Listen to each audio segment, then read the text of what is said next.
You know that feeling, right? The deadline clock is ticking like crazy, and you're just trying to pull something brilliant out of thin air super Oh, fast. absolutely. It's intense. Especially, I imagine, for folks just starting out in user-generated content. So today on the deep dive, we're really going to zero in on that pressure cooker. The crazy fast turnarounds expected from new UGC creators. That's right. And we've actually been looking at, real stories, real advice from inside the UGC community itself to get a proper handle on it. Okay.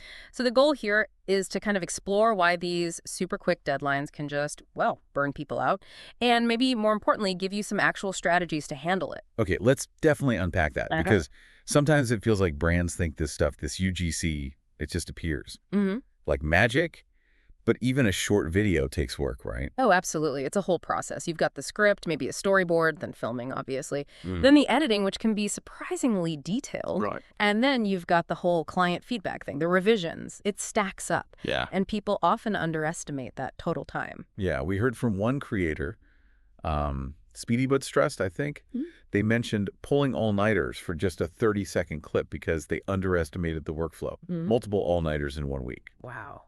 Yeah, that really drives it home. And it highlights this gap, really, between what the brand expects and what the creator is actually going through. So why does this happen? Why these tight deadlines? Well, there seem to be a few key reasons. One big one is definitely underestimating the workflow, like we said. Hmm. Brands might just see the polished end result and not really get the hours, especially the editing hours that went into it. They don't see the sausage being made, basically. Exactly. And then there's often no real buffer built in for revisions. The expectation can sometimes be like unlimited tweaks within a super short window. That creates a huge bottleneck. Right, constant back and forth. Yeah, and tied to that is poor scope definition. Sure. If the initial brief is vague, it opens the door for what they call scope creep.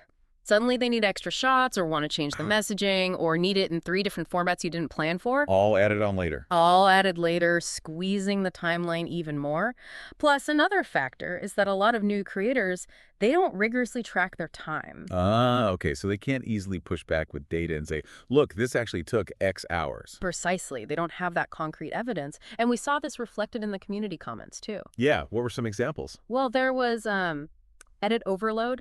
They talked about a quick edit request that spiraled from maybe a couple of hours into a full 12-hour day. 12 hours. Why? Because the client kept adding things, animated captions, specific close-ups, multiple versions of cuts, things not originally agreed upon. Oh. And then there was a new UDC maker who was really frustrated after doing 5 rounds of revisions, and the brand still wasn't satisfied. 5 rounds. That's exhausting. It really shows the strain, doesn't it? Yeah, absolutely. So, okay, for the new creators listening who are feeling this exact pressure, what can they actually do?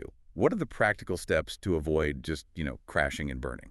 That's the crucial question, isn't it? A really big one is setting clear boundaries from the get-go, right in the initial brief, in the contract. Be upfront. Totally upfront. Detail exactly what's included, how many cuts, how many rounds of revisions are standard, what the realistic turnaround time is for that specific scope. Spell it out. Okay, so manage expectations clearly in writing. What else? Another powerful tool is actually using a time tracking app, something like Toggle or Clockify. Tracking the hours. Yeah, log your time for each part of the process, scripting, filming, editing, communication. It gives you solid data. You can show that to the client. Exactly. Sharing a timesheet or even just referring to the tracked hours can really help justify realistic deadlines. It makes the invisible work visible. That makes sense. Data talks. It really does.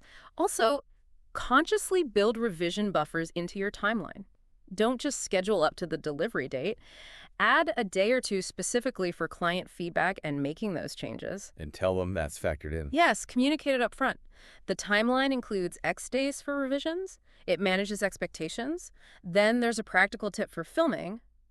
Think about creating modular content. Modular. What do you mean? Like film standalone, clips, bits of B-roll, maybe the voiceover separately, key product shots on their own so they can be easily swapped or tweaked.